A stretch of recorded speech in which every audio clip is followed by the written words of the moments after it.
안녕하십니까. 경비업법 제2강 경비업의 허가와 경비업자의 의무에 대해서 학습하도록 하겠습니다.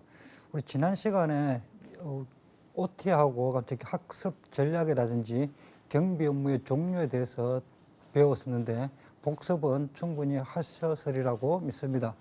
이번 시간에는 허가와 경비업자의 의무인데 나가야 할 분량이 상당히 많으니까 빨리빨리 진행하도록 하겠습니다. 먼저 우리 경비업 허가의 종류가 있죠. 우리 경비업은 신고하면 할 수 있는 영업이 아니고 반드시 지방경찰청장이 허가를 받아야 되는 업무입니다. 그래서 허가에는 신규 허가, 변경 허가, 경신 허가 3개가 있죠. 신규 허가 같은 경우는 처음에 경비 업무를 시작할 때 받는 게 신규 허가가 되겠고, 변경 허가는 시설 경비 업무를 하다가 영업이 안 된다, 나는 다른 업무를 하고 싶어 해서 뭐 시설에서 기계로 바꾼다든지 신변으로 바꾼다든지 이렇게 변경하는 거를 변경 허가라고 하겠죠. 그런데 경신 허가 같은 경우는 우리 경비업은 한 번 허가를 받으면은 평생 동안 할 수 있는 게 아니고 5년마다 경신을 해야 됩니다. 그래서 그게 경신 허가라고 해서 허가의 종류는 신규, 변경, 경신 허가 이렇게 있다. 이 정도 기억하시기 바랍니다. 그다음에 허가권자와 이제 허가를 받는 대상이 되겠죠. 그다음에 허가권자는 경비업을 영위하고자 하는 법인은 도급받아, 도급 맞죠? 도급받아 행하고자 하는 경비 업무를 특정합니다. 이 특정이라는 것은 내가 시설 경비 업무를 할지 호송을 할지 어떤 업종을 할지를 특정하라 이 말입니다. 특정하여 그 법인의 주 사무소 소재지를 관할하는 지방경찰청장, 우리 약속했죠. 제가 우리 강의 안에서 지방경찰청장이 빨간색으로 들어와 있다 하면은 반드시 그는 기출문제 내지 반복 출제되고 또 앞으로도 계속 출제됩니다. 엄청 많이 나왔죠. 지방경찰청장을 경찰청장의 허가를 받아야 된다. X입니다. 또 경찰간서장의 허가를 받아야 된다. 역시 X죠. 이 자리는 반드시 지방경찰청장입니다. 그래서 우리 경비업 허가는 지방경찰청장한테 받는다. 지금 하나 기억하시면 되겠죠. 그 다음에 지방경찰청장이 허가를 받아야 된다고 했지 신고한다라고 안 돼 있죠. 제가 허가냐 신고냐 구별해야 된다고 했습니다. 그래서 여기서 역시 허가 자리에 지방경찰청장에게 신고하여야 한다. X입니다. 그래서 경비업 허가를 받고자 하는 경우는 지방경찰청장의 허가를 받아야 한다. 정확하게 지방경찰청장 허가 기억하시기 바랍니다. 또 도급받아 행하고자 하는 경비 업무를 변경하는 경우에도 또한 같다. 법조문은 서술부가 또한 같다라고 되어 있지만 지문은 이렇게 안 나오겠죠. 기출지문에서는 또한 같다를 제대로 풀었으면은 도급받아 행하고자 하는 경비 업무를 변경하는 경우에도 또한 같다. 앞부분에 서술어가 같다는 거죠. 그러니까 지방경찰청장의 허가를 받아야 된다. 변경 허가도 지방경찰청장의 허가를 받는구나. 이렇게 해석을 하면 되겠습니다. 그럼 허가 대상, 경비업은 법인이 아니면 이를 영위할 수 없다고 되어 있죠. 반드시 법인만이 경비업을 할 수 있습니다. 그럼 개인이 못하죠. 그 다음에 조합도 못합니다. 그 다음에 우리가 흔히 아는 비법인 사단, 비법인 사단과 법인은 구분하는 게 등기죠. 등기가 되어 있으면은 법인이고 아직 등기가 되어 있지 않으면은 비법인 사단이죠. 실체는 똑같죠. 그렇지만 비법인 사단도 경비업을 영위할 수 없고 경비업은 반드시 법인만 할 수 있다. 물론 법인이 할 수 있다니까 우리 민법에서 배우는 재단법인이든지 사단법인이든지 이건 상관없겠죠. 하여튼 법인만 할 수 있다. 이 단어 기억하시기 바랍니다. 개인, 조합, 비법인 사단, 법인 아닌 사단 다 X입니다. 그럼 허가 요건 반드시 한 문제 넣어줘. 이 허가 요건도 시설 경비 업무부터 해서 우리 다음 페이지에 보시면 호송, 신변, 기계, 특수 다 외워야 되는데 이 엄청난 걸 어떻게 외우느냐? 외울 필요 없습니다. 항상 이해를 하라고 했죠. 그래서 먼저 한 개씩 이해를 해보도록 하겠습니다. 먼저 시설 경비 업무를 하고자 할 때 이 파트도 내가 수험서 공부를 해야 된다 하고 생각하면 되게 외우기 싫습니다. 그런데 내가 돈 좀 벌면은 경비업체 한번 해볼까? 이런 계획을 세우고 한번 보면은 더 잘 이루어지겠죠. 그래서 시설 경비 업무를 하고 싶다. 그럴 때는 어떠한 요건을 갖춰야지 지방경찰청장이 허가를 해주느냐. 먼저 경비 인력이 일반 경비원 20명입니다. 특수경비원 아니겠죠. 특수경비원은 특수경비 업무에 종사하는 경비원만 특수경비 업무니까 나머지는 다 일반 경비원이죠. 그래서 20명, 20명 이상이 된다. 이거 외워야 되죠. 첫 번째 숫자. 제가 숫자는 반드시 시험에 논다고 했습니다. 그러니까 시설 경비 업무 20명은 일단 암기를 합시다. 그 다음에 경비 지도사 1명도 있어야 됩니다. 경비 지도사 1명은 암기할 필요가 없는 게 시설, 호송, 신변, 기계, 특수 다 경비 지도사 1명이니까 똑같죠. 그 다음에 자본금 1억 있어야 됩니다. 자본금 1억 준비해야 되니까 이것도 외워야 되겠죠. 한번 들으면 까볼 필요 없겠죠. 아, 시설 경비할 때는 일반 경비원 20명, 자본금 1억 있어야 되는구나. 끝났습니다. 그럼 시설, 기준 경비 인력수 이상을 동시에 교육할 수 있는 교육장도 있어야 된답니다. 이 교육장, 시설 기준 경비 인력수, 예를 들어서 제가 20명의 경비원을 데리고 있다. 그럴 때는 20명을 한 번에 교육시킬 수 있는 교육장 하나 있으면 되겠죠. 강의실 같은 경우겠죠. 그 다음에 장비는 어떤 게 있어야 되냐. 역시 기준 경비 인력수 이상의 경비원 복장이 있어야 되잖아요. 시설 경비 업무를 하는데 복장이 없으면 안 되잖아요. 경비원 복장, 그 다음에 경적, 호루라기죠. 경적 담봉 분사기입니다. 이 장비도 외울 필요 없는 게 다 똑같죠. 시설도 외울 필요 없습니다. 다 똑같습니다. 그러니까 제가 20명 외우고 1억 외우자고 했죠. 끝났습니다. 그럼 호송 경비 업무죠. 호송 경비 업무는 일반 경비원이면 안 되죠. 무술 유단자인 일반 경비원 5명 이상이 필요합니다. 외워야 되겠죠. 5명. 우리 시설은 20명이었죠. 호송은 5명입니다. 경비 지도사 1명이죠. 똑같죠. 외울 필요 없죠. 자본금 1억 똑같습니다. 기준 경비 인력수 이상을 동시에 교육할 수 있는 교육장, 시설 똑같죠. 그 다음에 장비에서 우리가 호송 경비 업무를 하고 싶으니까 당연히 호송용 차량 한 대 있어야 되지 않겠습니까? 그러니까 호송용 차량 한 대죠. 그 다음에 현금을 넣어 당길 수 있는 현금 호송 백이 있어야 되겠죠. 그러니까 호송 백 한 개, 차량 한 대, 백 한 개, 외울 거 없잖아요. 그럼 기준 경비 인력수 이상의 경비원 복장, 경적, 담봉, 구사기 같다고 했죠. 그럼 신변 보호 업무도 경비 인력에서는 무술 유단자인 일반 경비, 우리 시설 경비에서는 무술 유단자인 이런 표현 없었죠. 근데 신변 보호에서는 무술 유단자이어야 됩니다. 그래서 무술 유단자인 일반 경비원 5명이죠. 그럼 경비 지도사 1명 똑같죠. 자본금 1억 똑같죠. 시설 기준 경비 인력수 이상을 동시에 교육할 수 있는 교육장 똑같습니다. 그 다음에 기준 경비 인력수 이상의 장비에 보면은 기준 경비 인력수 이상의 무전기 등 통신 장비, 통신 장비가 호송이냐 시설이냐 어디 필요하냐? 신변에서 필요합니다. 왜? 우리 신변 보호가 뭐라고 했습니까? 사경호라겠죠. 사경호원들 무전기 들고 다니잖아요. 그러니까 당연히 통신 장비는 신변 보호 맞죠. 암기 안 해도 되잖아요. 그 다음에 기준 장비에 보시면은 기준 경비 인력수 이상의 경적 담봉 분사기 똑같죠. 하나 빠진 게 있죠. 이거 잡아내야 됩니다. 이런 게 우리가 법학을 잘한다고 하죠.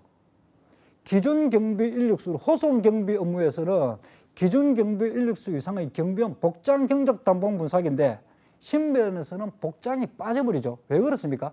이해하면 되죠. 호송 경비와 달리 신변 보호하는 우리 사경원들 복장 뭡니까? 경비원 복장 입고 다닙니까? 아니죠. 양복 입고 다니죠. 그러니까 복장이 빠지는 겁니다.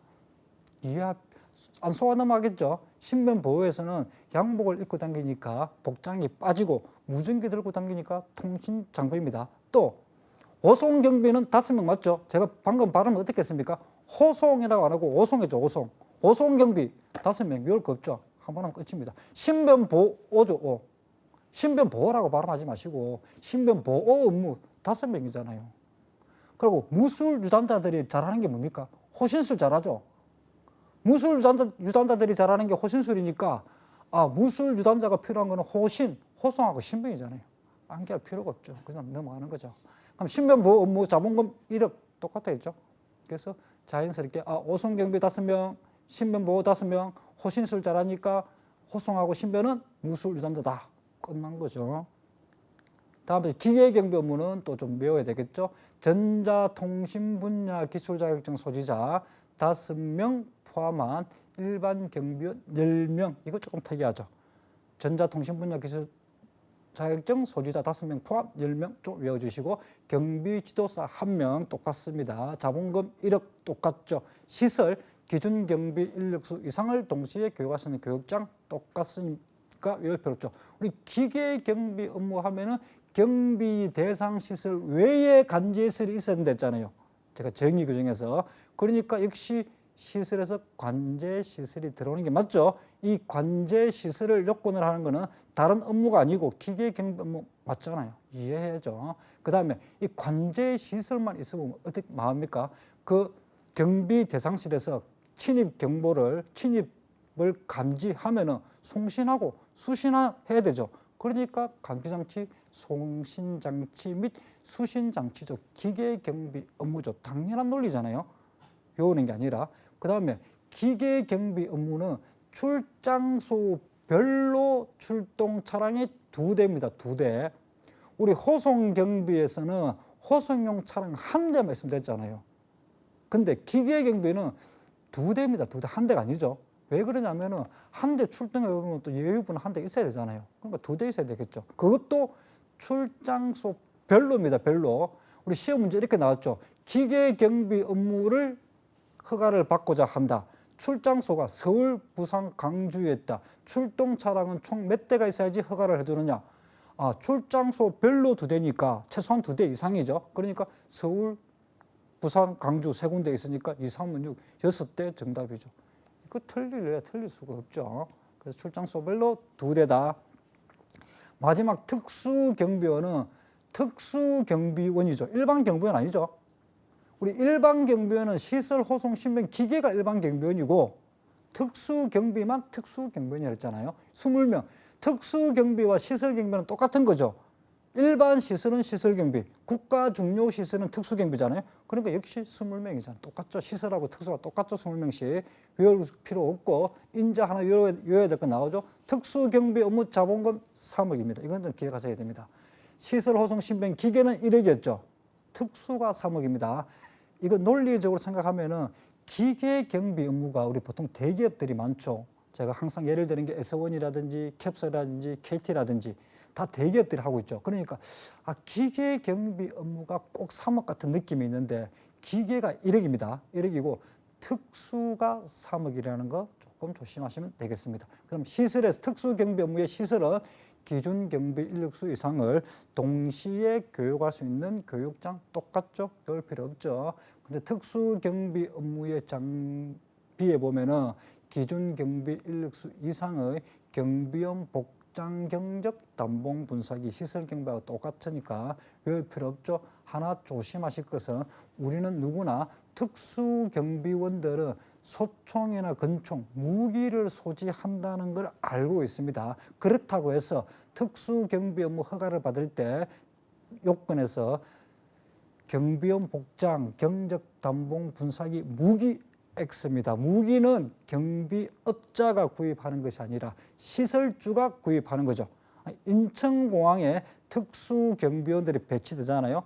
그때 그 특수경비원들의 무기는 인천공항 사장, 그게 시설주잖아요. 인천공항 사장이 구입하는 거지 특수경비업자가 구입하는 것이 아니니까 허가 요건에서는 무기는 없습니다. 이거 좀 조심하시기 바랍니다.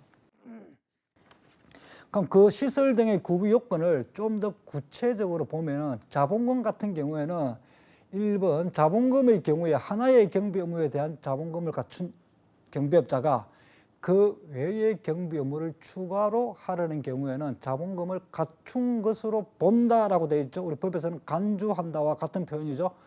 이게 어떤 의미냐면은 내가 시설 경비 업무 자본금 1억이었죠. 자본금을 가지고 시설 경비 업무를 하고 있는데 우리는 경비 업무 여러 종류 다 해도 된다고 했죠. 그러니까 시설을 하다가 영업이 잘 돼서 우리 장사가 잘 된 거죠. 그래서 신변도 같이 하고 싶다. 신변도 1억이잖아요. 그러면은 내가 시설할 때 1억 들고 있고 또 신변을 추가로 하고 싶을 때 1억을 또 추가하는 것이 아니죠. 이미 갖고 있던 1억을 자본금으로 갖춘 것으로 본다라고 했으니까 빵은 영업만 있으면은 시설 업무를 추가할 수 있다 이 말이죠. 이번에 단서가 나오죠. 다만 특수경비업자의 외의자가 특수경비 업무를 추가로 하려는 경우에는 이미 갖추고 있는 자본금 포함이죠. 제외가 아니고 제가 포함 넣으면 항상 제외하고 조심해야 된다고 했습니다. 자본금을 포함하여 특수경비 업무 자본금 기준에 적합하여야 한다. 예를 들어서 시설경비 업무 자본금 1억이었죠. 1억을 자본금을 가지고 시설경비 업무를 합니다. 영업이 아주 잘 됐습니다. 야, 이참에 난 특수경비도 할 거야. 특수경비원 자본금 얼마입니까? 3억이죠. 그래서 1억을 들고 시설을 하다가 특수경비를 추가할 경우에 다시 3억을 추가하는 게 아니죠. 조문에 보면은 자본금, 기존에 갖고 있던 자본금을 포함하여 특수경비원 자본금 기준에 적합한다니까 1억 가지고 있으니까 2억만 더 있으면 되죠. 합의 3억이 되는 거잖아요. 그런 의미입니다. 그럼 교육장의 경우 하나의 경비 업무에 대한 시설을 갖춘 경비업자가 그 외의 경비 업무를 추가로 하려는 경우에는 경비 인력이 더 많이입니다. 적게 아니죠. 주로 말장난 치는 게 많이를 적게라고 칩니다. 더 많이 필요한 경비 업무에 해당하는 교육장을 갖춰야 된다. 예를 들어서 신변보호 업무를 하고 있습니다. 신변보호는 5명이죠. 5명 데리고 신변보호 업무를 하는데 영업이 잘 되어서 시설경비 업무를 추구한다. 시설경비 업무 20명이잖아요. 그러면 교육장은 5명 더하기 20명, 25명이 들어갈 수 있는 교육장이 필요한 게 아니라 둘 중에 더 많은 경비 인력, 시설이 20명으로 더 많죠. 그러니까 20명만 들어갈 수 있는 교육장만 갖추면 된다. 이는 취지죠. 기존에 5명만 들어갈 수 있었던 교육장이면 확장 공사를 해서 25명이 아니라 20명이 들어갈 수 있는 교육장을 조건에 충족시키면 된다. 그런 취지입니다. 그럼 무술유단자가 나오죠. 무술유단자는 아직까지 틀린 지문으로 나온 적이 한 번도 없습니다. 국민체육진흥법에 따라 대한체육회에 가맹된 단체 또는 문화체육관광부에 등록된 무도 관련 단체가 무술유단자로 인정한 사람이다. 우리 호송하고 신배는 무술유단자이어야 되잖아요. 그 무술유단자가 도대체 누구냐? 보통 일반적으로 태권도, 유도, 학교도 맞죠? 그런 건데 그게 문화체육관광부에 등록된 무도 관련 단체 무술이어야 됩니다. 그래서 이 무술유단자 지문은 틀린 지문으로 안 나왔지만 만약에 나온다면 뻔하죠. 문화체육관광부에 등록된 이거를 경찰청에 등록된 X죠. 행정안전부에 등록된 X입니다. 문체부입니다. 문체부. 그걸 기억하시면 되고 호송용 차량은 시험에 등장했습니다. 가로 넣기 나왔었죠. 현금이나 그 밖의 기중품의 운반에 필요한 경고성 기억하셔야 되겠죠. 신속성 X입니다. 호송용 차량은 빠를 필요 없습니다. 실제로는 빠르겠죠. 그런데 우리 법에서 요구하는 대로 하는 거죠. 그래서 경고성입니다. 그럼 안전성을 갖추고 당연히 갖춰야 되겠죠. 그 다음에 무선통신시설 및 경보시설입니다. 호송용 차량은 경고하고 안전하고 무선통신시설을 갖추고 경보시설까지 갖춘 차량으로서 호송을 해야 되는구나. 이 요건이 없으면 택배와 구분 안 되죠.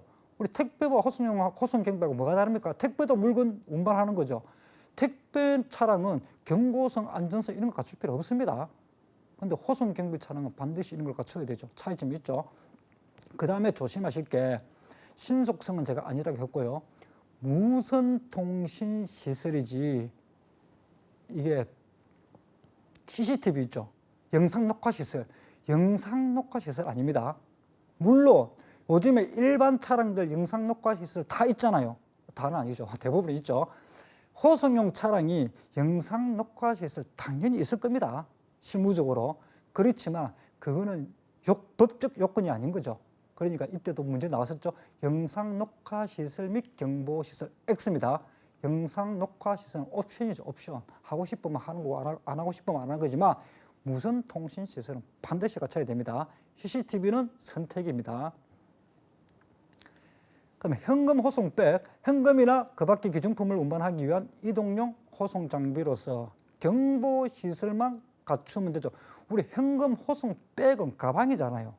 가방은 경보시설이죠. 여기서 경보시설 자리에 무선통신시설을 갖춰야 된다. 아니 우리 백 안에 사람이 들어가 있는 거 아니잖아요. 그러니까 현금 호송 백은 무슨 통신 시설이 필요가 없죠. 백 안에 사람이 들어가는 게 아닌데. 그렇죠. 호송용 차량이 무슨 통신 시설이지. 현금 호송 백은 누가 그 백을 들고 갔을 때 경보만 울려주는 경보 시설만 갖추면 되는 거죠. 그러니까 말장난쳐도 다 잡아낼 수 있겠죠. 근데 전자통신 분야 기술 자격증 소지자도 틀린 지문제 나온 적 없습니다. 국가기술자격법에 따라 전자 및 통신 분야, 물론 이것도 틀린 지문 만들려면 기계 및 설비 분야라면 틀리죠. 기계 및 설비 분야가 아니라 전자통신 분야 기술 자격을 취득한 사람이 기술 자격증 소유자라는 의미입니다. 그럼 이제 허가의 제한이라고 해서 우리 이래 허가 요건을 다 갖추고 나서 지방경찰청장에 허가 신청을 한다고 해서 다 허가해 주는 거 아니라고 했죠. 허가는 저랑이 때 있습니다. 불허할 수 있습니다. 어떤 경우에 불허하느냐, 허가를 안 해주느냐 이런 의미죠. 동일 명칭에 따른지 누구든지 경비업 허가를 받은 경비업체와 동일한 명칭으로 경비업 허가를 받을 수 없다. 당연한 거 아니겠습니까? 우리 S1이 지금 있잖아요. 기계경비에. 근데 야 S1 브랜드 너무 좋아. 나도 하고 싶어 해서 나도 S1 브랜드를 딱 써서 경비업 허가해 주세요. 안 해주죠. 너무나 당연한 거죠. 그 다음에 취소 사유에 따른 제한이라고 나와 있는데 이걸 잘 기억하시기 바랍니다.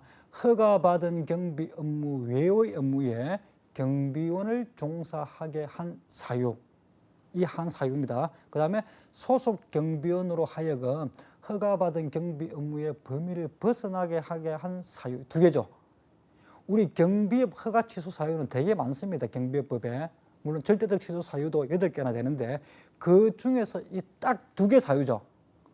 그래서 우리 허가받은 경비 업무 외의 업무에 경비원을 종사하게 한 사유, 요게 우리 일반 경비원들한테 재활용 분리수거를 시켰을 때 경비업 허가 취소시켰죠. 그 취소시키면서 경찰청에서 근거 조문을, 이 조문을 드렸습니다. 경비업법에 보니까 허가받은 경비 업무 외의 업무에 경비원을 종사하게 한 경우에는 허가 취소니까 재활용 분리수거 시킨 거 이 조문에 근거해서 취소 이렇게 얘기했죠. 물론 이 조문이 재활용 분리수거도 포함되는 걸로 해석할 수도 있지만 원래 이 입법 취지는 허가받은 경비 업무 외의 업무에 경비원을 종사하게 한 사유는 주로 경비업체 경비원들이 비윤리적인 기업 행사에 동원되는 것, 그런 경우입니다. 가장 대표적인 예로 제가 항상 용역 깡패와의 전쟁이라 했잖아요. 우리 경비법이. 이것도 실질은 경비업 허가를 받았으면서도 하고 있는 행위는 그 용역 깡패와 비슷한 업무를 하고 다닌다. 그게 이 조문에 딱 맞는 취지죠. 그 다음에 소속 경비원으로 하여금 경비 업무 범위를 벗어난 행위, 대표적인 게 뭡니까? 폭력 행사입니다. 그래서 이 두 사유는 입법 취지가 폭력을 근절하기 위한 거죠. 우리 경비업법은 폭력과의 전쟁이라 했습니다. 폭력을 엄청 싫어한다고 했습니다. 그래서 이 사유를 그냥 간단하게 폭력 행사 이렇게 생각하면 됩니다. 이런 폭력 행사를 하다가 취소가 되어버렸다. 폭력과의 전쟁이라 했죠. 그럴 경우에는 경비업체 허가가 취소된 경우에는 이 2개의 사유로 폭력 행사로 허가가 취소된 날로부터 아예 10년 동안 10년이 지나지 아니한 때는 누구든지 허가가 취소된 경비업체와 동일한 명칭으로 경비업 허가를 받을 수 없다. 역시 10년 동안 그 명칭을 못 쓴다고 했습니다. 별거 아닌데요, 10년? 제가 예를 들어 볼게요. 우리 S1이라는 그 브랜드라는 가치가 있잖아요. 예를 들어서 S1에서 폭력 행사를 하다가 허가가 취소되어 버렸으면 그 브랜드 날아가 버린다는 거죠. 10년 동안. 엄청난 손실입니다. 그렇죠? 2번에 보시면은 또 폭력 행사 사유로 허가가 취소된 법인은 법인명 또는 임원의 변경에도 불구하고 허가가 취소된 날로부터 5년 동안 허가를 안 해준답니다. 그러니까 S1이 S2로 바꾸어갖고 S1이 폭력 행사 하다가 취소됐죠. 그 다음에 법인명을 S2로 바꾸었습니다. 다시 허가해 주세요. 안 된다는 거죠. 우리 일반인도 마찬가지죠. 일반인도 예를 들어서 음주운전해서 운전면허증이 취소됐습니다. 그럼 내가 개명 신고하고 개명 이름 바꿔버리고 다시 운전면허증 발급해 주세요. 해줍니까? 안 해주죠. 법인도 우리 개인도 주민등록번호가 있듯이 법인도 법인등록번호가 있습니다. 법인명 바꿔도 그 등록번호 갖고는 다시는 허가 안 해준다는 뜻이죠. 물론 사유는 폭력행사죠. 폭력행사에 대해서는 아주 단호하게 대처하고 있죠, 경비법이. 그 다음에 임원의 결격 사유입니다. 방금까지 설명드린 게 우리 허가에 제한이 있으면은 우리 그 법인의 경비업체 임원이 될 수 없는 사유가 또 있죠. 그래서 공통 결격 사유라서 피승년 후견인, 피한정 후견인, 파산 선고를 받고 복권되지 아니한 자는 임원이 될 수 없습니다. 이거 외울 필요 없습니다. 피승년 후견인, 피한정 후견인, 파산 선고를 받고 복권되지 아니한 자 이 세 명은 경비업법상 임원도 될 수 없을 뿐더러 일반 경비원, 특수경비원, 경비지도사, 청원경찰, 심지어 공무원 싹 다 안 되는 거죠. 그러니까 외울 필요도 없죠. 올해 시험에 한 달 전에 올해 시험 봤잖아요. 올해 시험에 임원의 결격 사유에 해당하지 않는 것은 이라고 해서 성년 후견인 1이 나왔습니다. 성년 후견인은 결격 사유가 아니죠. 성년 후견인은 피성년 후견인, 피성년 후견인 대표적인 사람이 치매잖아요. 치매 환자잖아요. 이 치매 환자를 보호하는 사람이 성년 후견인이고 치매 환자는 피자가 붙어야 되죠. 피성년 후견인이죠. 그러니까 성년 후견인이나 한정 후견인이 결격 사유가 아니라 피성년 후견인, 피한정 후견인이 결격 사유입니다. 3번 권고 이상의 행위 선고를 받고 그 형이 실효되지 아니한 자도 결격 사유죠. 임원이 못 된다는 거죠. 권고 이상이라고 했습니다. 우리 형의 경중에서 보시면은 가장 높은 게 사형이고 그 다음 징역, 그 다음 권고죠. 그 다음 자격 상실, 자격 정지, 벌금 이랬습니다. 벌금이 권고 밑에 있죠. 그러니까 벌금형을 받으면 상관없습니다. 권고나 징역을 받아야지 그 형이 실효되지 아니한 때 결격 사유라는 거죠. 그럼 4번에 동그라미 4번 또 임원의 결격 사유 보겠습니다. 허가받은 경비 업무 외의 업무에 경비원을 종사하게 한 사유 또 나왔죠. 소속 경비원을 하기는 경비 업무 범위를 벗어난 행위를 하게 한 사유, 폭력 행사 나왔습니다. 이런 폭력 행사 하다가 허가가 취소된 법인의 허가 취소 당시 임원은 5년 동안 결격 사유라는 거죠. 그렇죠. 앞에서 똑같죠. 허가 폭력 행사 하다가 허가 취소되면은 그 법인은 5년 동안 허가 안 해주겠다는 거고 그 당시 임원도 5년 동안 임원 활동 못 한다는 거지. 똑같죠. 폭력 행사에 대해서는 단호하게 대처하고 있죠. 그 다음에 동종경비업체 임원의 결격 사유라는 것은 제가 방금 말씀드린 그 폭력 행사 사유, 허가받은 경비 업무 외의 업무에 경비원을 종사하게 한 사유하고 경비 업무 범위를 벗어난 행위를 하게 한 사유, 이 폭력 행사 사유 외에 많은 경비업법이 취소되는 경우가 있잖아요. 그 외의 사유로서 허가가 취소된 법인의 허가 취소 당시에 임원이었던 자는 취소 후에 3년 결격 사유. 폭력 행사하면 5년이었잖아요. 그런데 폭력 행사 외의 사유로 취소됐을 때는 그 임원은 3년 동안만 결격 사유다. 훨씬 가볍죠.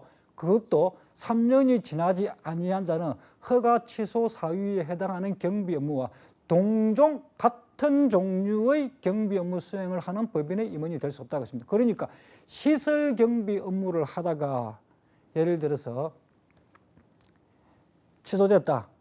그럴 때는 폭력 행사 아닌 사유입니다.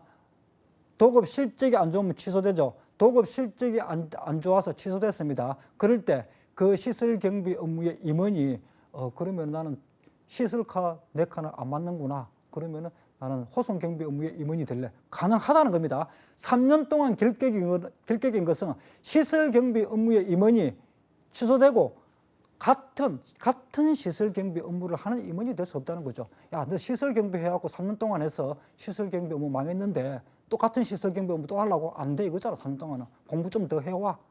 다른 호송이나 신변은 가능합니다.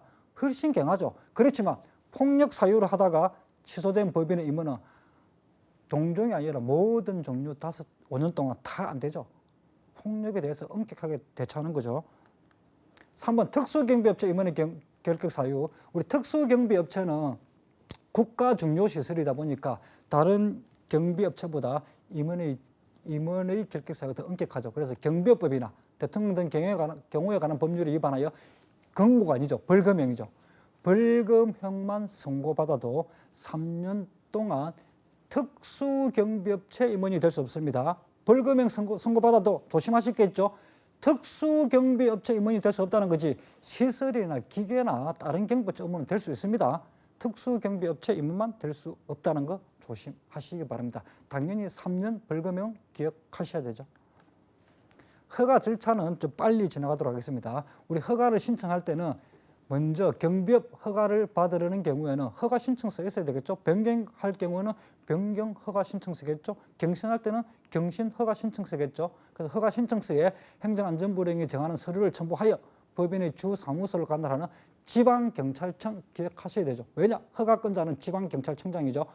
지방경찰청, 허가권자는 지방경찰청장이지만 절차상 지방경찰청장 또는 우리 지방경찰청은 너무 멀리 있잖아요. 그러다 보니까 가까운 해당 지방경찰청 소속 경찰서장에게 제출해야 됩니다. 허가권자는 지방경찰청장이지만 허가 신청서를 제출할 때는 지방경찰청장한테 제출해도 되고 아니면 가까운 경찰서장한테 제출해도 되죠. 이 경우에 신청서를 제출받은 경찰서장은 지체 없이 지방경찰청장에 올려보내야 됩니다. 7일 이내 이런 거 없습니다. 시험 문제 나왔죠. 7일 이내 보내는 게 아니라 경찰서장은 빨리빨리 행정수로 위로 올려줘야 되죠. 그 다음에 신청할 때, 허가 신청을 할 때 첨부해야 되는 서류가 법인의 정관 한부를 첨부해야 됩니다.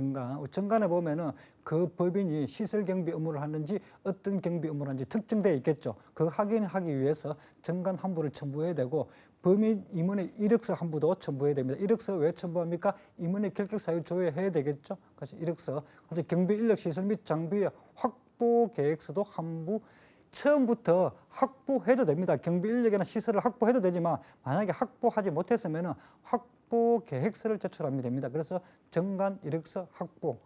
우리 경비업법을 영위한다는 건 쉬운 일이 아니죠. 힘들죠. 그래서 정력을 확보해야 된다. 이렇게 외우면 됩니다. 정관 이력서 확보, 정력 확보. 물론 저는 두 문자 따는 거 별로 안 좋아하지만 이거는 그냥 두 문자를 따면은 정력 확보 이렇게 외우시면 되겠습니다. 이제 허가 구비 요건에서 1번에 허가 또는 변경 허가 신청서를 제출하는 법인은 법정 경비 인력 자본금 시설 및 장비를 갖춰야 된다 했죠. 다만 경비업의 허가 또는 변경 허가를 신청하는 때에 시설 등을 갖출 수 없는 경우에는 자본금 제외라고 되어 있죠. 시설 등을 갖출 수 없는 경우에는 허가 또는 변경 허가의 신청 시 시설 등의 확보 계획서를 제출한 후에 허가 또는 변경 허가를 받은 날로부터 1일 동그라미겠죠. 안깁니다. 시험 많이 나왔습니다. 가로넣기 많이 나왔죠. 1일 이내에 지방경찰청장의 확인을 받아야 된다. 자본금 제외 조심하십시오. 이게 어떤 내용인가 하면은 제가 경비업을 하고 싶습니다. 그리고 경비업을 하기 위해서 이제 허가를 받아야 되는데 우리 경비 인력을 20명, 시설 경비하고 싶을 때 20명, 자본금 1억, 그렇죠? 그럼 시설 장비는 경비원 복장, 경적, 단봉, 분사기 20개씩 다 구입했습니다. 다 구입해갖고 허가 주세요 라고 했는데 지방경찰청장이 불허 이래버리면 그 비싸게 돈 주고 산 것도 어떻게 합니까? 폐기 처분해야 되죠. 말도 안 되죠. 그러니까 경비 인력은 그 명단하고 경비원들 명단, 그 다음에 시설 및 장비는 앞으로 허가를 해주면은 제가 확보할게요. 처음부터 확보할 필요가 없고 확보 계획서를 작성하고 만약에 허가를 해주면은 한 달 안에 실제로 확보해서 구입해갖고 지방경찰청장의 확인을 받겠습니다. 이게 확보 계획서죠. 그런데 자본금은 확보 계획서라는 말이 아예 없습니다. 왜냐? 돈은 불허됐다고 해서 돈이 날아가는 거 아니잖아요. 돈은 살아있죠. 그러니까 자본금은 확보 계획서가 아니라 반드시 처음부터 확보를 해야 되는 겁니다. 그래서 올해 시험도 나왔죠. 자본금 확보 계획서를 첨부 X입니다. 자본금 확보 계획서라는 건 없습니다. 돈은 처음부터 들고 와야 되는 겁니다. 이렇게 신청을 하면은 지방경찰청장은 전자정보법에 따른 이 법 이름은 좀 기억하시기 바랍니다. 경비업법의 문제에서는 법 이름도 자주 나옵니다. 전자정보법에 따라서 등기사항 증명서를 확인하게 되겠습니다. 그리고 허가 여부를 검토하겠죠. 이 서류를 다 받은 지방경찰청장은 허가나 변경 허가 신청을 받은 때는 경비업을 영위하고자 하는 법인의 임원 중에 결격 사유, 우리 앞에서 배운 결격 사유 있잖아요. 여기에 해당하는 자가 있는지 없는지, 경비 인력이나 시설 및 장비를 확보했는지 또는 확보하지 못했으면 확보 계획서상 확보 가능성이 있는지 없는지 검토하죠. 자본금, 그렇죠. 자본금 확보 계획서 말 없죠. 경비 인력 시설 장비 확보 확보 가능성이지 자본금 확보 가능성 없습니다. 자본금은 처음부터 들고 와야 되죠. 그러니까 자본금과 대표자 임원 경력 및 신용까지도 검토합니다. 올해 시험 문제 신용은 검토 대상이 아니다. X죠. 신용까지 검토하여 허가 여부를 결정하는 것이죠. 그런 다음에 허가증을 발급해 줍니다. 누가 발급해 줍니까? 지방경찰청장한테 했으니까 지방경찰청장이 발급해 주는 거죠. 그래서 주어는 지방경찰청장입니다. 지방경찰청장은 허가 여부에 대한 검토를 한 후에 경비업의 허가하거나 변경 허가를 한 경우에는 해당 법인의 주사무소를 관할하는 경찰서장을 거쳐 신청인에게 허가증을 발급합니다. 우리 운전면허증도 보면 발급권자는 운전면허증 보십시오. 그럼 나와 있죠? 지방경찰청장입니다. 그렇지만 우리는 어디서 받아옵니까? 경찰서에 가서 받아오죠. 민원실에 가서. 마찬가지죠. 허가증은 발급권자는 지방경찰청장이지만 발급 실제로 받아올 때는 경찰서장을 거쳐서 경찰서장한테 발급 받아오면 됩니다. 왜냐? 경찰서장도 자기 관할 구역에 새로운 경비업체가 들어왔다는 걸 알고 있어야 되죠. 우리 허가 신청을 할 때는 지방경찰청장이 바로 해도 됩니다. 그렇죠? 그렇지만 지방경찰청 또는 해당 지방경찰청 소속의 경찰서장한테 제출해도 되잖아요. 근데 발급은 반드시 경찰서장을 거쳐서 발급받습니다. 그거 조심하시면 되겠습니다. 그 다음에 허가증을 발급받았는데 잃어버리거나 못 쓰게 된 경우에는 재발급 받아야 되겠죠. 역시 재발급 신청 절차도 똑같죠. 지방경찰청장 또는 경찰청 소속의 지방경찰청 소속의 경찰서장한테 재발급 신청하면 됩니다. 그런데 재발급 신청할 때는 첨부서류가 있겠죠. 분실된 경우에는 허가증을 잃어버린 경우에는 허가증 재교부 신청서에 사유서를 첨부하죠. 제가 이러이러한 사유로 분실했으니까 재발급해 주시기 바랍니다라고 사유서를 첨부하지만 훼손된 경우에는 다르죠. 훼손된 경우에는 허가증이 못 쓰게 된 경우에는 허가증 재교부 신청서에 그 사유서 X죠. 올해 시험입니다. 훼손된 경우에는 사유서를 첨부하는 게 아니죠. 허가증 그 자체, 훼손된 그 허가증 자체를 첨부하는 겁니다. 분실된 경우에만 그 분실 사유서를 쓰는 거지 훼손된 경우는 사유서가 아니고 훼손된 그 허가증 자체를 쓰는 거 이것만 조심하시면 되겠습니다. 그러니까 수수료 납부가 있는데 우리 시험은 안 나오는 거 없습니다. 그러니까 특정 조문을 별표 칠 필요가 없어요. 모든 걸 다 봐야 되죠. 그러니까 수수료 납부도 시험에 나왔으니까 이렇게 되어 있는데 간단하게 넘어가겠습니다. 근데 제가 간단하게 넘어간다고 해서 공부는 간단하게 하면 안 됩니다. 다 봐야 됩니다. 시험 다 나옵니다. 납부 사유는 대통령령이 정하는 바에 따라 수수료를 납부한다라고 되어 있죠. 납부 금액, 우리 허가증을 받을 때는 10,000원입니다. 안개해야 됩니다. 그럼 재교부 받을 때는 2,000원이죠. 같이 납부 방법은 수입인지를 첨부하지만은 경찰청장이나 지방경찰청장이 전자화폐 및 전자결제 등의 방법으로 수수료를 납부하게 할 수 있다. 이게 뭡니까? 카드 결제 가능하다는 뜻이죠. 그 주어 경찰청장, 지방경찰청장이 카드 납부 가능하게 할 수 있다는 겁니다. 경찰서장 없습니다. 이것도 기출문제입니다. 여기에 지방경찰청장 또는 경찰서장이라고 나왔었죠. 틀린 질문입니다. 왜냐하면 경찰서장이 수수료 받을 일이 없죠. 경찰청장이 수수료를 받는 것은 경비지도사 응시로 받을 때 수수료 받죠. 지방경찰청장은 우리 허가 신청할 때 받잖아요. 두 사람이죠. 경찰서장 없습니다. 기억하시기 바랍니다. 경신 허가조차 유효기간, 경비업 허가와 유효기간 또 나왔습니다. 신변보호라겠죠. 그 다음에 보송경비 딱 5년이었죠. 유효기간입니다. 5기간. 외울 필요 없죠. 왜 유효기간이냐? 허가받은 날로부터 5년이잖아요. 동그라미죠. 엄청 많이 기출되죠. 근데 5년은 너무 많이 나왔어요. 너무 많이 나왔고 더 이상 낼 게 없습니다. 낼 게 없는 게 아니라 누구나 다 맞추죠. 그래서 우리는 만점을 목표로 하기 때문에 5년은 기본입니다.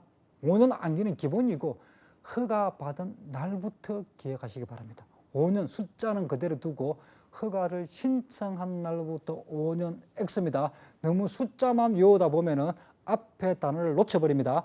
허가받은 날부터 5년이지 허가를 신청한 날부터 5년 X라는 거 조심하시고, 그 다음에 이번에 허가 신청 및 신청 서류에서는 경비업 경신 허가를 받으려는 자는 언제 하느냐? 허가의 유효기가 만료 30일 전입니다. 그러니까 5년이 끝나기 30일 전, 30일 기획입니다. 전 제가 전도 기획해야 된댔죠. 30일 후가 아닙니다. 전이죠. 말장난 친다 했습니다. 유효기간 만료일 30일 전까지 경비업 경신 허가 신청서에 허가증 원본 및 정관을 첨부하면 되는데 허가증 원본을 첨부해야 되죠. 허가 갱신이니까 사본 X입니다. 사본 아닙니다. 사본은 뒤에 나옵니다. 그럼 경비업자 신고관청 경비업 허가를 받은 법인은 신고 사유가 발생할 때 지방경찰청장에게 신고, 역시 신고하는 곳도 지방경찰청장이지 경찰청장 또는 경찰관서장 X죠. 지방경찰청장한테 허가가 아니고 신고입니다. 그래서 신고 사유는 영업을 폐업하거나 휴업한 때 신고해야 됩니다. 법인의 명칭이나 대표자 임원을 변경할 때 신고, 법인의 주사무소나 출장소를 신설 이전 폐지한 때도 신고죠. 기계 경비 업무의 수행을 위한 관제 시설을 신설 이전 폐지할 때도 신고입니다. 이 기계 경비 업무 수행을 위한 관제 시설을 신설 이전 폐지할 때 신고지, 시설 경비 업무 수행을 위한 관제 시설 X죠. 그래서 기계도 기획해야 되죠.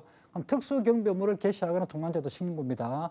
역시 특수 경비 업무를 개시할 때 신고하는 거지, 기계 경비 업무를 개시할 때 신고 X죠. 시설 경비 업무를 개시할 때 신고 X입니다.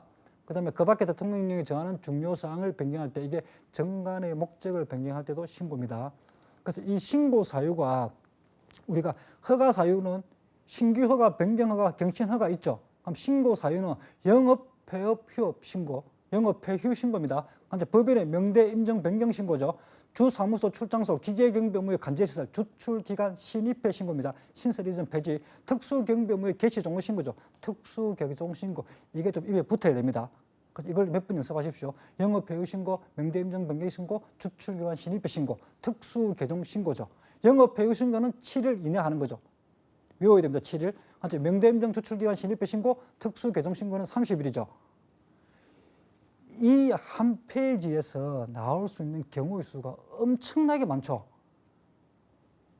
신규 허가는 지방경찰청장에게 한다. 맞죠? 신규 허가는 경찰청장한테 한다. X죠. 신규로 하고자 할 경우는, 경비업을 신규로 하고자 할 경우에는 지방경찰청장에게 신고해야 한다. X죠. 허가죠. 그 다음에 영업을 폐업하고자 할 때는 경찰청장한테 신고한다. X죠. 왜? 지방경찰청장이잖아요. 법인의 명칭을 변경하고자 할 때는 경찰관서장에게 신고해야 한다. X죠. 지방경찰청장이라 했죠. 주사무소를 폐지한 때는 경찰청장의 허가를 받아야 된다. 틀렸죠. 지방경찰청장의 신고죠. 그 다음에 기계경비 업무의 관제시설을 이전한 때는 7일 이내에 지방경찰청장에게 신고해야 된다. 틀렸죠. 30일이죠. 기계경비 업무를 개시한 때는 30일 이내에 지방경찰청장에게 신고한다. 틀렸죠. 특수경비죠. 이거 자세히 보시면 여기에서 문제 무지하게 많이 나옵니다. 많이 나오고 경우수가 너무 많으니까 확실하게 기억하기 바랍니다. 허가나 신고는 지방경찰청장이라는 거, 영업폐업 신고는 7일, 나머지는 30일. 기계경비 신입회 신고는 기계라는 거, 특수개종 신고는 특수라는 거 꼭 기억하시기 바랍니다. 변경신고 시 구비서류는 법인 명칭을 변경할 때는 허가증 원본입니다. 법인 대표자를 변경했을 경우에는 법인 대표자 이력서하고 원본이죠. 그럼 법인 임원을 변경했을 때는 역시 임원 이력서 한부, 주사무소나 출장소 변경했을 때는 허가증 원본이죠. 정관의 목적을 변경했을 때는 정관 한부입니다. 자세히 보시면 원본이 들어가는 것도 있고 빠지는 것도 있죠. 이거 암기하는 거 아닙니다. 이해를 하십시오. 우리 허가증 원본, 경비업자 허가증 원본 우리 본 적 없습니다. 본 적이 없지만은 상식적으로 생각해도 우리 허가증 원본에 기재되어 있는 게 뭐겠습니까? 우리 미용실 허가증이라든지 유흥주점 허가증 다 걸려 있잖아요. 거기 보시면은 상식적으로 봐도 명칭 들어가 있겠죠. 대표자 이름 들어가 있겠죠. 그게 임원이 이사급이잖아요. 이사급이 30명, 40명 되는데 다 적혀 있겠습니까? 없습니다. 상정할 수가 없죠. 그런 거를. 그럼 주사무소 출장소 주소잖아요. 주소 적혀 있죠. 그럼 정관이 우리 허가증에 적혀 있다. 말도 안 되는 소리죠. 그러니까 당연히 누가 봐도 허가증에 적혀 있는 게 명칭하고 대표자하고 주소다 보니까 명칭, 대표자, 주사무소, 출장소 변경할 때 허가증 원본을 제출하고 수정된 새로운 허가증을 받아오는 거죠. 그러니까 이해를 하시면 됩니다. 암기하지 마시고 이거 두 문자 따서 외우지 마십시오. 이해하면 끝입니다. 그럼 특수경비 업무에 개시 전의 조치로서 이건 특히 조심하실 게 비밀 취급 인가는 특수경비업자만 받는 겁니다. 다른 경비업자 받는 거 아니죠. 그 주어 특수경비업자라는 거 기계에 들어오면 틀립니다. 기억하시고 특수경비업자는 첫 업무 개시 후 신고를 하기 전이죠. 신고 후 지체 없이 X입니다. 신고 전이죠. 지방경찰청장의 비밀 취급 인가를 받는다. 경찰청장의 비밀 취급 인가를 받는다. X죠. 벌써 이 1번의 비밀 취급 인가 이 조문에서도 경우 수가 엄청 많죠. 주어 특수장난치죠. 신고를 하기 전인지 후인지 장난치죠. 지방경찰청장인지 아닌지 장난치겠죠. 이거 자주 등장하는 기출문제니까 꼭 기억하시기 바랍니다. 그다음 보안측정요청도 주어 지방경찰청장은 특수경비업자에게 비밀 취급 인가를 하고자 하는 경우에는 경찰청장을 거칩니다. 거쳐서 국가정보원장에게 보안측정을 한다는 거 기억하시기 바랍니다. 이 두 개 지문 자주 등장하는데 이 빨간 글자로 된 거 조심하시면 됩니다. 그 다음에 경비업자의 의무에서는 모든 경비업자의 공통적인 의무가 있는데 시설주 관리권 내의 업무 수행을 해야 된다. 당연한 거죠. 경비업자는 관리자의 범위권 안에서 경비 업무를 해야 되는 거죠. 그 다음에 경비업자는 성실 수행 업무를 해야 되겠죠. 그래서 경비업자는 경비 업무가 위법하거나 또는 부당한 것일 때는 이를 거부하여야 한다죠. 위법 또는 부당입니다. 또는 부당이니까 위법해도 거부해야 되고 위법하지는 않지만 부당해도 거부해야 되는 거죠. 그 다음에 경비원 권익 보호를 해야 되겠죠. 비밀 준수 있습니다. 모든 경비업자들은 비밀 준수 의무가 있겠죠. 그 다음에 우리가 워낙 유명한 허가받은 경비 업무 외의 업무에 경비원을 종사하게 해서는 안 되겠죠. 그 다음에 집단 민원 현장에 경비원 배치 시에는 경비제조사를 선임 배치해야 된다는 이런 의무도 있습니다. 다 쉬운 내용들이니까 그냥 각자 교재 한번 읽어보시기 바랍니다. 지금부터는 특수경비업자의 의무입니다. 기계나 일반 시설이나 신변 아니죠. 그러니까 주어 당연히 경비업자의 의무고, 그 다음에 이 특수경비업자의 의무는 경비대응업자 지정신고 의무라고 있는데 이게 어떤 의미냐면은 우리 특수경비업자 대표적으로 들어가는 게 인천공항이잖아요. 인천공항은 경비에 공백이 생기면 절대 안 되잖아요. 그래서 A 특수경비업체에서 특수경비원을 배치했는데 만약에 그 특수경비업체가 망했다. 그러면 그 특수경비원들 다 철수되겠죠.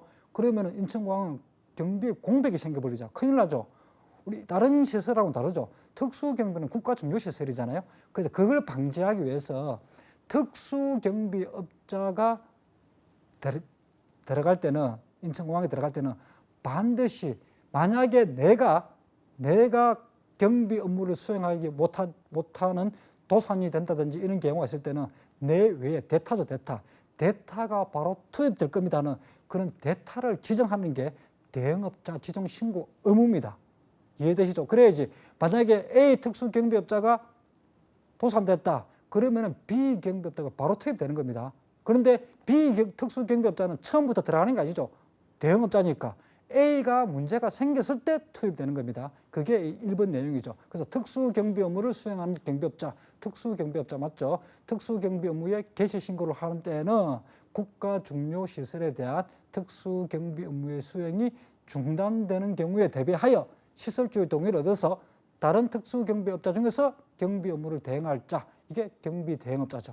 이 사람을 미리 신고하는 거죠. 그래서 A가 도산되면 B가 바로 들어가고 B도 마찬가지입니다. B도 B가 들어갈 때는 또 C를 지정합니다. 그래서 B가 망하면 또 C가 들어가는 거죠. 그래서 국가중요시설은 전혀 경비에 공백이 없어야 되니까 이는 대행업자 지정 신고 업무라는 것이 있고 이게 특수경비업자의 업무라는 거 당연한 거죠. 이해하시면 되겠습니다.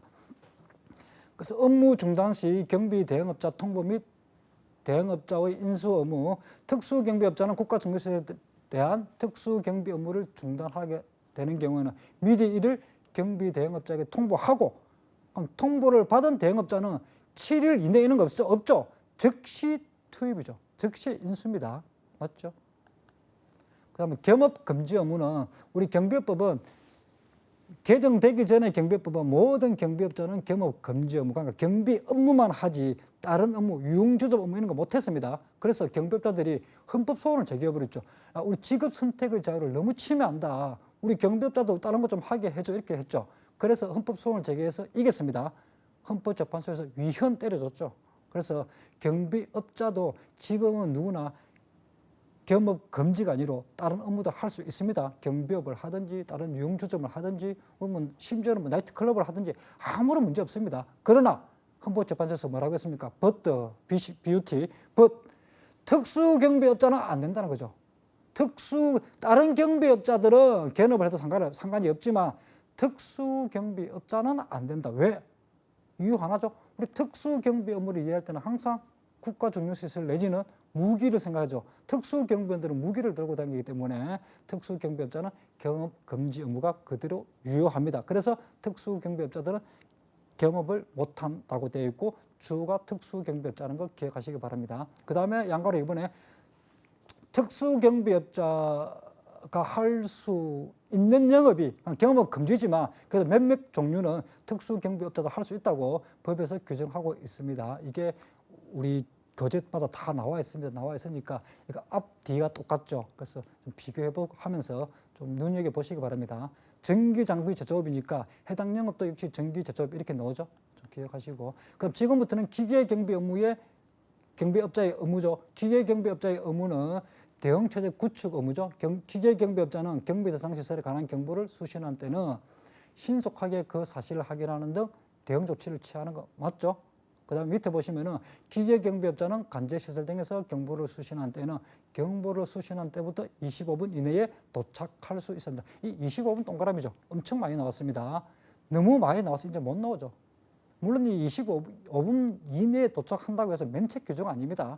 가능하면 25분 이내에 도착하라는 거지 25분 안에 도착했다고 해서 기계경비업자가 면책이 된다 그런 취지는 아니죠. 그래서 25분은 워낙 시험 많이 나왔으니까 당연히 기억해야 되고 앞에 수신한 때부터 이것도 조심하십시오. 발신한 때부터 X입니다. 수신한 때부터 25분이라는 거. 이 수신 발신 장난치니까 조심하시기 바랍니다.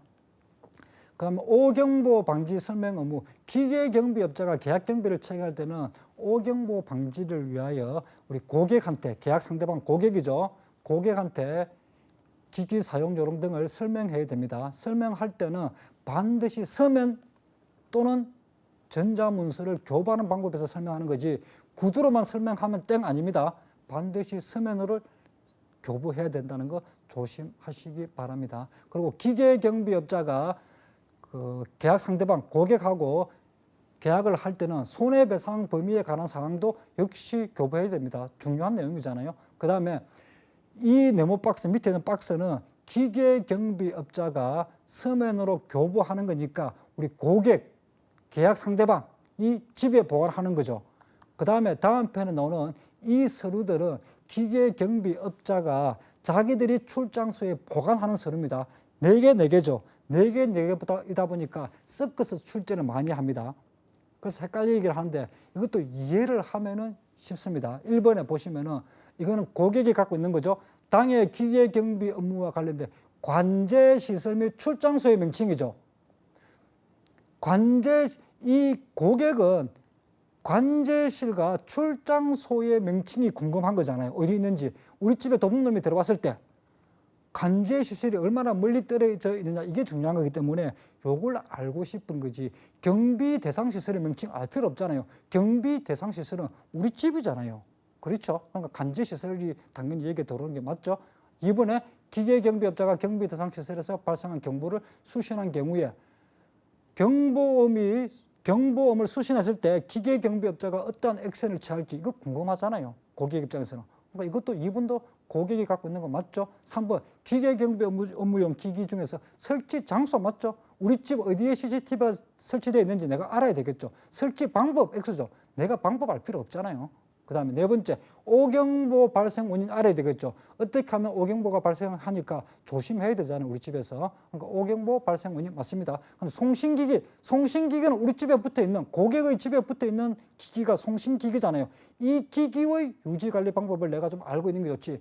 수신기기 틀렸죠. 수신기기는 관제실에 붙어 있는 거잖아요. 그러니까 송신을 수신으로 바꾸면 틀렸다는 거 기억하시면 되겠죠. 그 다음에 기계경비업자가 출장소별로 갖추어 둬야 되는 서류는 보시면 1번에 경비 대상시설 고객의 집 명칭 맞죠? 여기서 출장소의 명칭 아니죠. 출장소의 명칭은 고객이 보관하는 서류고 경비 대상 시설은 경비업자가 보관하는 거 맞잖아요. 그러니까 이번에 기계경비 지도사의 명단도 역시 경비업자가 보관하는 거지, 갖춰두는 거지, 고객이 기계경비 지도사의 명단을 왜 갖고 있겠습니까? 그렇죠. 이해하면 되죠. 3번 경보의 수신 맞죠? 수신 및 현장 도착의 일시. 경보의 발신이 아니고 자기들이 실제 수신한 그때 일시가 중요한 거죠. 그 다음에 오경보가 발송한 경우에 그 조치 결과도 기계경비업자가 의사야 되는 거죠. 그래서 3번, 4번 조치의 결과는 항상 소송에 휘말릴 수 있으니까 1년 동안 보관해야 되죠. 그래서 3번, 4번 서류는 1년 동안 보관해야 되는 거고, 우리 앞에 이 고객이 계약 상대방인 고객이 갖고 있는 이 서류와 기계경비업자가 출장소 별로 갖춰줘야 되는 서류를 곰곰이 이 빨간 글자 위주로 이해를 하시면 충분히 이해가 됩니다. 암기하려고 하지 마십시오. 이해를 하시기 바랍니다. 물론 암기도 바탕이 되면 좋겠죠. 그러니까 호송경비의 통지는 경비업자는 호송경비를 수행하기 위하여 관할 경찰서의 협조를 얻고자 하는 때에는 현금 등을 운반을 위한 출발 전일이죠. 출발일까지 장난칩니다. 출발 전일까지 출발지의 경찰서장입니다. 지방경찰청장 아니죠. 그 호송경비업체가 10억도 작죠. 한 100억을 호송한다. 겁나잖아요. 그럴 때는 경찰서의 도움을 받을 수 있습니다. 그 대신 출발 전일까지 출발지, 도착지가 아니죠. 출발지 지방경찰청장이 아닌 경찰서장한테 도움을 받으면 되겠습니다. 경비인력 도급인 등의 의무도 집단 민원 현장의 경비인력을 직접 고용 금지 의무는 누구든지 집단 민원 현장의 경비인력을 20명 이상 배치하라고 할 때는 그 경비인력을 직접 고용해서는 안 된다는 겁니다. 그래서 조심하십시오. 경비업자에게 직접 고용하지 마시고 경비업자에게 경비업을 도급해야 된다. 다만 시설주 등이 집단 민원 현장 발생 3개월 전까지 직접 고용하고 있었다면 상관이 없는 거죠. 그래서 20명 3개월 단순 숫자 암기하셔야 됩니다.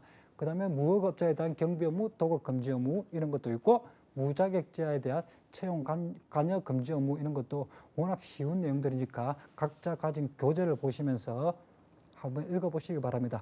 이번 시간에 우리는 허가 절차하고 그 다음에 특히 중요한 신고와 허가 구별하시는 거 조심하시고요. 아무튼 의무는 제가 강조드린 것 정도만 이해하시면 충분하게 시험 대비가 되겠습니다. 여기까지만 하겠습니다. 예, 수고하셨습니다.